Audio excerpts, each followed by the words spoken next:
देख रहे हैं सुदर्शन न्यूज। तो वहीं कोरोना काल में एक और जहां मरीज अपनी जान को बचाने के लिए दर दर की ठोकरें खा रहे हैं, तो वहीं दूसरी ओर देहरादून के प्राइवेट अस्पताल मरीजों को लूटने से बाज नहीं आ रहे थे, जिससे परेशान होकर लोगों ने सीएमओ कार्यालय में लिखित शिकायत की, जिसको संज्ञान में लेते हुए तत्कालीन सीएमओ ने अपर पुलिस चिकित्सा अधिकारी डॉक्टर संजीव दत्त और डॉक्टर सुधीर पांडे की अध्यक्षता में एक जांच समिति का गठन किया। तो वहीं अपर मुख्य चिकित्सा अधिकारी डॉक्टर संजीव दत्त ने बताया कि निजी अस्पतालों की ओर से मानकों की अनदेखी सामने आई है, जिसके आधार पर ऐसे सभी अस्पतालों को नोटिस जारी कर अतिरिक्त भुगतान को वापस करने के निर्देश दिए गए हैं।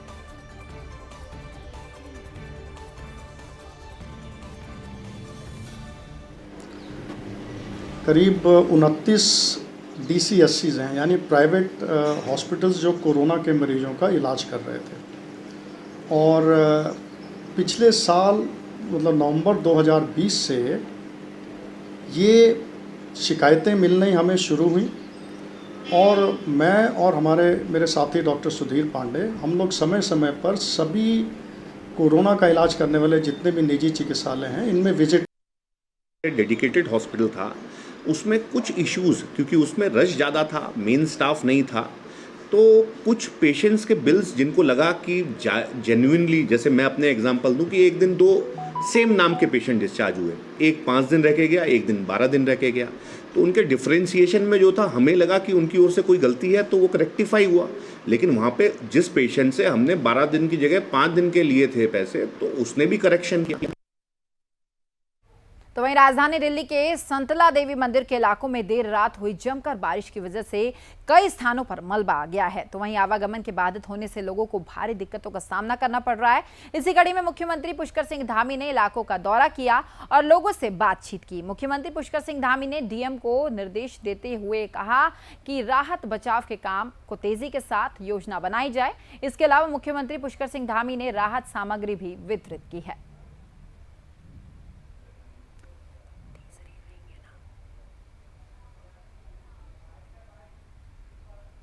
के कारण से इस योजना में कुछ विलम्ब हुआ है। हमने कहा है कि आगे से जो है इस प्रकार की जो ऊपर का काफ़ी पानी तेज़ी से आता है, इसलिए इसकी एक जो है दीर्घकालिक योजना बनाई जाए। उसके लिए मैंने डीएम को बता दिया है, वो योजना बनाएंगे। बचाव राहत के लिए, हाँ, बचाव राहत के लिए भी।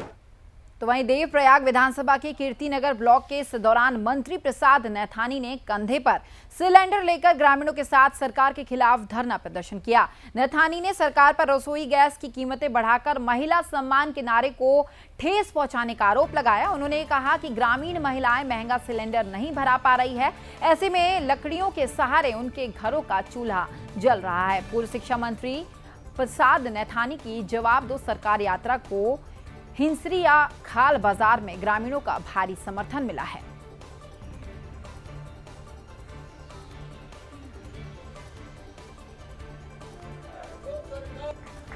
मैं उमरी ग्राम सभा की प्रधान देवी और यहाँ तो बहुत ही महंगाई हुई है। सिलेंडर देखो 400 साढ़े 900 में फिर और कंट्रोल में चीनी बीपीएल लोग चीनी बिना गरीब लोग कखन खाना और जुम्मर तेल कभी लाइट चल जाता है, अंधेरा में रोना था हमारा बच्चा, कभी जुम्मर तेल कुछ नहीं। और जो बीपीएल लोग जो करो ना तो बीपीएल लोग आए थे, एपी लोग आए थे, एपी लोग तो कोई राशन नहीं मिली, बीपीएल लोग दी और एपी लोग तो कुछ भी नहीं दी, एपी लोग एपी लोग वही बढ़ाए।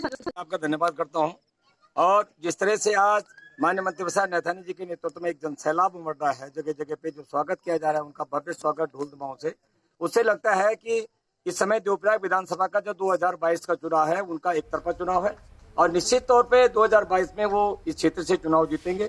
और जो उन्होंने पहले यहाँ पे विकास कार्य किए हैं, ऐतिहासिक कार्य किए हैं, उसका ये परिणाम है कि जो लोग आज।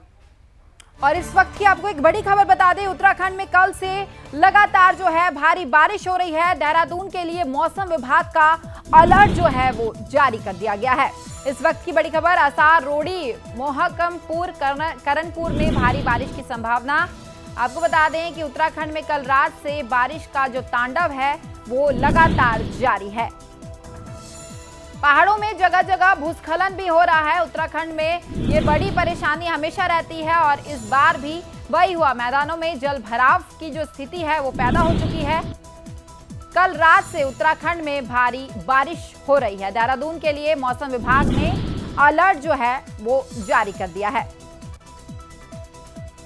ज्यादा जानकारी के लिए हमारे साथ उत्तराखंड से ब्यूरो चीफ कृष्णा कुमार जुड़ चुके हैं। कृष्णा, क्या कुछ जानकारी आपके पास, किस तरह से उत्तराखंड का माहौल है इस वक्त?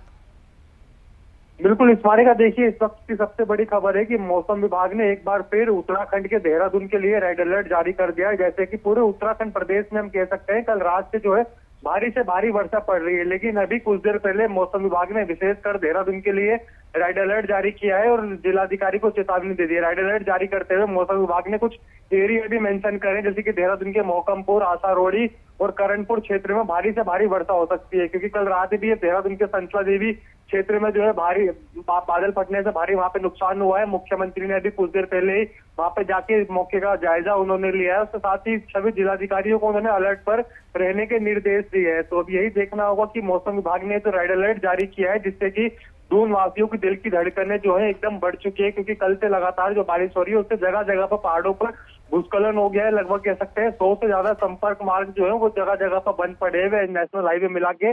तो वहीं मैदान में विशेषकर देहरादून, हरिद्वार, उधम सिंह नगर में काफी जल भराव की समस्या लगातार देखने को मिल रही है। स्मारिका, अब जो स्थिति है वो अब आप ये तो देख लिया गया है कि स्थिति किस प्रकार की है, क्या अब इस पे प्रशासन अलर्ट मोड पे पहले से आ चुका है?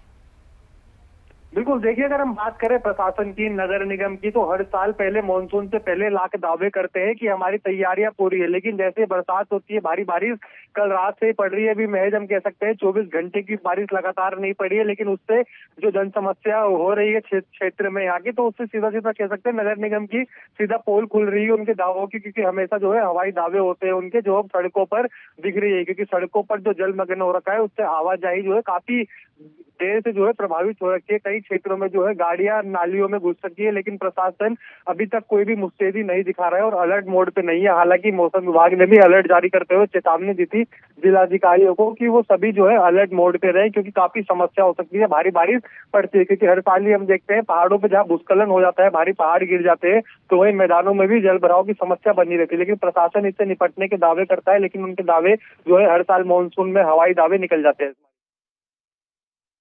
बहुत धन्यवाद। बढ़ेंगे आगे। धारचूला ब्लॉक कांग्रेस कमेटी और सीमांत के आपदा प्रभावित परिवारों ने तहसील परिसर में एकजुट होकर धरना प्रदर्शन किया है और जमकर नारेबाजी भी की है, जिसको कांग्रेस का जमकर समर्थन मिला है। तो वहीं प्रदर्शनकारियों ने ये आरोप लगाया है कि सरकार की ओर से आपदा प्रभावित परिवारों को मुआवजे के नाम पर केवल नामात्र की राशि दी जा रही है। कांग्रेस के उपाध्यक्ष रामू रोकाया ने कहा कि जब तक उनकी जो मांगे हैं वो उनको पूरा नहीं किया जाता, तब तक ये विरोध लगातार जारी रहेगा।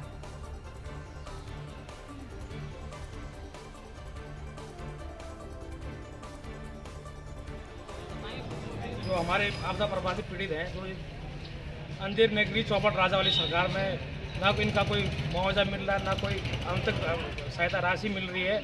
आज माननीय हमारे इस क्षेत्र के एक पुरजवान और संघर्षशील विधायक माननीय हरीश धामी जी इस विषय में वो विधानसभा में तो वहीं गदरपुर में अंतर्राष्ट्रीय हिंदू परिषद के प्रदेश अध्यक्ष के नेतृत्व में राष्ट्रीय बजरंग दल के कार्यकर्ताओं ने बैठक की है। इस अवसर पर अंतर्राष्ट्रीय हिंदू परिषद के प्रदेश अध्यक्ष ने कहा कि लव जिहाद, हिंदू बेटियों के उत्पीड़न की अनेक घटनाएं सामने आ रही है, जिसके लिए राष्ट्रीय बजरंग दल के कार्यकर्ता आवाज उठाएंगे। और साथ ही उन्होंने कहा कि बेटियों की इज्जत बचाने और नशे पर रोक लगाने के लिए राष्ट्रीय बजरंग दल के कार्यकर्ताओं से आह्वान किया गया है।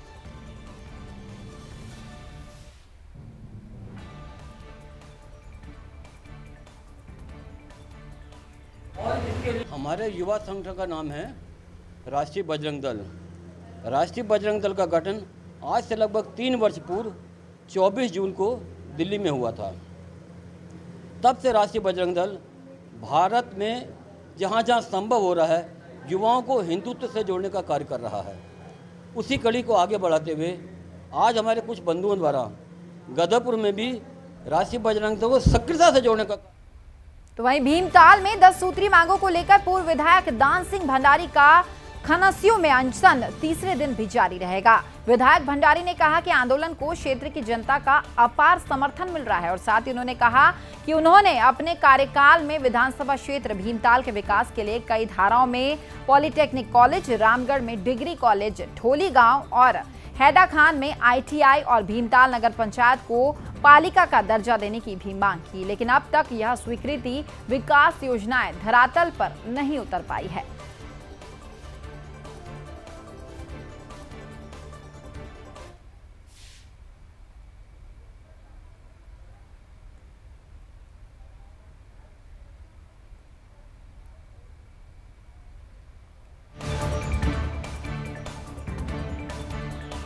तो वहीं विधायक राम सिंह कैड़ा ने सदन और मुख्यमंत्री के कक्ष में ओखलकंडा के खनस्यू तहसील में रिक्त पदों पर नियुक्ति करने का मामला उठाया है। उन्होंने सदन के माध्यम से सरकार को ये बताया कि तहसील में तहसीलदार समेत अन्य स्टाफ के जो पद हैं वो खाली पड़े हैं। पटवारी चौकी पर बोर्ड लगातार तहसील एक नाम मात्र की तहसील बनी हुई है। तो वहीं सरकार ने खनस्यू तहसील में रिक्त पदों पर नियुक्ति करने की मांग की है।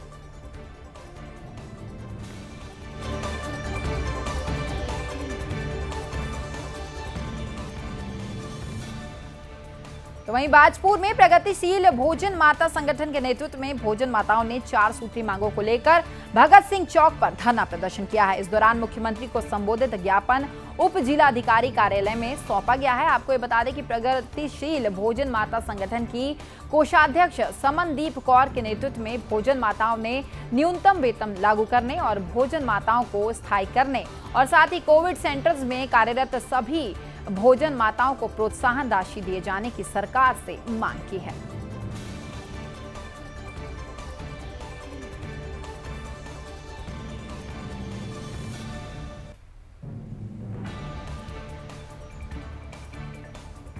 स्कूलों से उनको निकाला जाता है, वो स्कूलों से ना निकाला जाए। जो भोजन माता जहां वर्क कर रही है वो वहीं रहे। तो वहीं रामनगर के PRD जवानों की ओर से तहसीलदार पूनम पंत के माध्यम से मुख्यमंत्री को अपनी 2 सूत्री मांगों को लेकर ज्ञापन भेजा गया है। PRD जवानों ने कहा कि हमारे जवानों को साल के 365 दिन रोजगार दिया जाए और हमारे मानदेय को भी बढ़ाया जाए। और साथ ही उन्होंने कहा कि कुंभ के मेले में और महामारी के समय जवानों ने रात दिन ड्यूटी की है, लेकिन हमारे कार्य के अनुसार हमें मानदेय नहीं दिया जाता है। अगर हमारी 2 सूत्री मांगों को पूरा नहीं किया गया तो हम धरना प्रदर्शन करने के लिए बाध्य होंगे। जिंदाबाद जिंदाबाद। इसमें आज PRD जवानों द्वारा माननीय मुख्यमंत्री महोदय को संबोधित ज्ञापन दिया गया है। इसमें इनके द्वारा ये कहा गया है कि चूंकि इनके द्वारा कुंभ मेले में और कोविड-19 के दौरान बहुत ही महत्वपूर्ण भूमिका इनके द्वारा अदा की गई है और इनको इसी क्रम में इनका ये निवेदन भी है कि इनको 365 दिन रोजगार दिया जाए और मानदेय कम होने के संबंध में भी इन्होंने अपने ज्ञापन में उल्लेखित किया है। तो इसी संबंध में 2 सूत्रीय मांगों के संबंध में इनके द्वारा ज्ञापन दिया गया है, जो कि उच्चाधिकारियों को प्रेषित कर दिया जाएगा। तो वहीं उत्तरकाशी में बनी बॉलीवुड फिल्म सुमेरु का दूसरा पोस्टर जो है वो रिलीज हो गया है। आपको बता दें कि इस फिल्म की शूटिंग पहाड़ की वादियों में हुई है, जो एक लव स्टोरी पर आधारित है। तो वहीं इसी कड़ी में मीडिया से एक्टर अविनाश ध्यानी ने उत्तरकाशी के पहाड़ों की तारीफ करते हुए कहा कि पहाड़ जितना कठोर होता उतना ही सरल भी है, नजरिया का सिर्फ अंतर होता है। तो वहीं अभिनेत्री संस्कृति भट्ट ने 7 ताल की तारीफ करते हुए कहा कि पहाड़ों में कई अन्य जगह ऐसी है जो लोगों से अछूती है।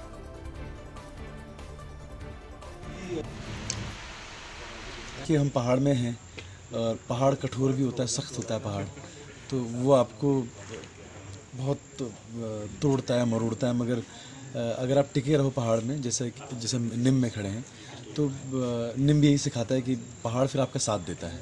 तो मेरे उत्तराखंड के उन पहाड़ों ने मेरा साथ दिया, मेरी टीम का साथ दिया। जिस तरह की लोकेशन हमारे पास है, जो आप इस फिल्म में देखेंगे, लोग स्विट्ज़रलैंड जाते हैं फिल्म को बनाने के लिए। मैं कहता हूं कि मेरे पहाड़ में आ जाओ, हर्षिल से ऊपर आप कहीं भी चले जाओ तो स्विट्ज़रलैंड। तो वहीं टूरिज्म को बढ़ावा देने के लिए जिलाधिकारी मयूर दीक्षित विकास खंड भटवाड़ी के नड़ीन गांव पहुंचे, जहां उन्होंने उद्योग विभाग से लाभान्वित उद्यमी राज केंद्र के होम स्टे का उद्घाटन किया। तो वहीं महामारी के कारण प्रभावित पर्यटन गांव में सुविधाओं को दुरुस्त करने के निर्देश जो है वो संबंधित अधिकारियों को दे दिए गए। इसके अलावा जिलाधिकारी ने चौपाल लगाकर ग्रामीणों की समस्याएं सुनी और सभी समस्याओं के समाधान का आश्वासन उन्हें दिया। इसके अलावा जिलाधिकारी ने किसानों को ऑर्गेनिक खेती करने के साथ ही नकदी फसलों के उत्पादन पर भी जोर दिया है ताकि ग्रामीणों की आजीविका के साथ आर्थिकी जो है वो मजबूत हो सके।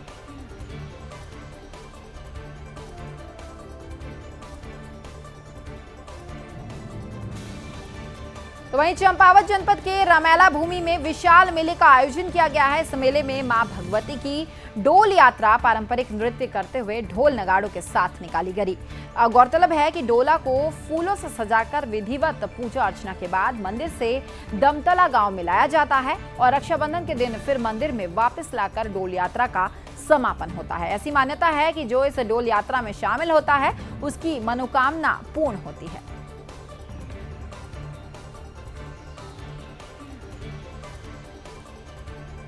तो वहीं पौड़ी के चौबट्टा खाल तहसील क्षेत्र में 16 साल की दिव्यांग नाबालिग के साथ दुष्कर्म का मामला सामने आया है। दरअसल नाबालिग की तबीयत खराब होने के बाद उसे उपचार के लिए अस्पताल लाया गया, जिसके बाद डॉक्टर्स ने नाबालिग के 7 महीने से गर्भवती होने की पुष्टि की है। जिसके बाद पीड़िता के परिजनों की तहरीर पर पॉक्सो एक्ट की धाराओं में एक रिश्तेदार के खिलाफ राजस्व पुलिस ने मुकदमा दर्ज किया है और आगामी जांच में जो पुलिस है वो अब जुट गई है।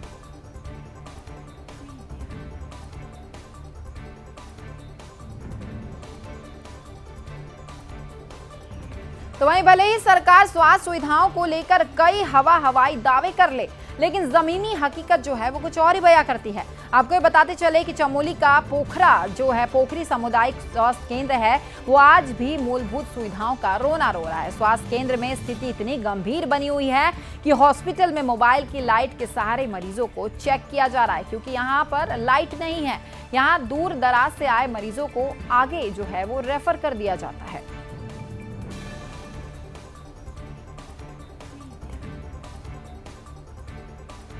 तो वहीं जहां एक और राज्य सरकार लगातार लोगों की जन समस्याओं को सुनने के लिए अधिकारियों को निर्देशित किया जाता है, लेकिन नारसन खंड विकास कार्यालय में फरियादियों को खंड विकास अधिकारी से मिलने के लिए घंटों इंतजार करना पड़ता है। आपको बताएं कि तहसील दिवस के अवसर पर जिलाधिकारी की तरफ से मुख्यालय के अधिकारी को सुबह 10 बजे से 12 बजे तक लोगों की समस्या सुनने के लिए निर्देशित किया जाता है, लेकिन खंड विकास अधिकारी जिलाधिकारी के निर्देशन का पालन नहीं किया जाता। अब ये देखना होगा कि खंड विकास अधिकारी पर क्या कार्रवाई अब की जाती है।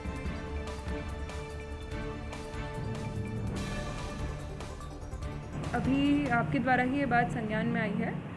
यदि इस प्रकार का कुछ है तो हमारे आदरणीय जिलाधिकारी महोदय द्वारा बहुत ही इसमें स्ट्रिक्ट निर्देश हैं कि इस समय पे सुबह के समय पे खासकर समस्त जो अधिकारीगण हैं अपने ऑफिस में रहेंगे एवं जनता के लिए अवेलेबल रहेंगे। यदि इसका पालन नहीं हो रहा है और यदि इस प्रकार की कोई भी रिपोर्ट किधर से भी आती है, किसी पर्टिकुलर ऑफिसर के लिए नहीं बल्कि जनरली भी, तो उसका संज्ञान लेकर उसमें फिर आवश्यक कार्रवाई और इसका आवश्यक अपने उच्च अधिकारियों को प्रेषित की जाए। तो वहीं केंद्रीय विज्ञान और प्रौद्योगिकी राज्य मंत्री डॉक्टर जितेंद्र सिंह मसूरी के लाल बहादुर शास्त्री प्रशासनिक अकादमी में आयोजन का जो है वो आयोजित किया गया और इसमें वो शिरकत करने पहुंचे। आपको ये बता दें कि केंद्रीय राज्य मंत्री जितेंद्र सिंह के मसूरी दौरे को लेकर सुरक्षा के पुख्ता इंतजाम किए गए थे। तो वहीं केंद्रीय राज्य मंत्री ने शौर्य प्रदर्शनी का भी उद्घाटन किया। इस मौके पर केंद्रीय राज्य मंत्री जितेंद्र सिंह ने आईएएस अधिकारियों से देश के विकास के साथ केंद्र की ओर से संचालित योजनाओं को लेकर वार्ता भी की है और अधिकारियों को देश के विकास में अहम योगदान देने का आग्रह किया है।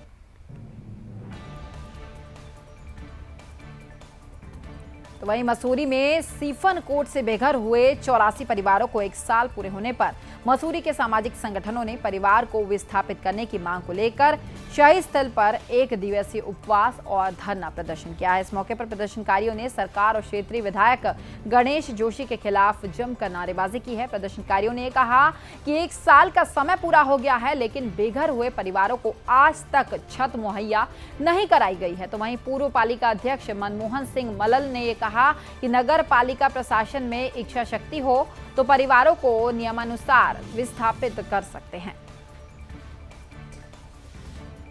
है कि बड़े दुर्भाग्य की बात है कि सिपन कोट वालों के घर तोड़े गए 1 साल पहले। मैं 2003 से लेके जब मैं दोनों टर्म में रहा तो मेरा अपना प्रस्ताव है कि 84 परिवार को पहले विस्थापित किया जाए, तब जाके वहाँ पर ट्रॉली लाई जाए, या पहले पार्किंग का प्रपोजल था।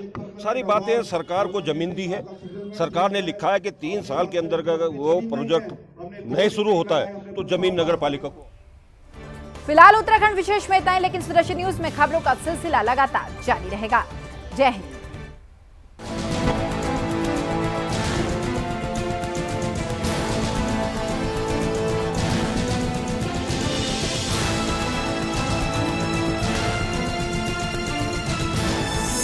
आप देख रहे हैं सुदर्शन न्यूज।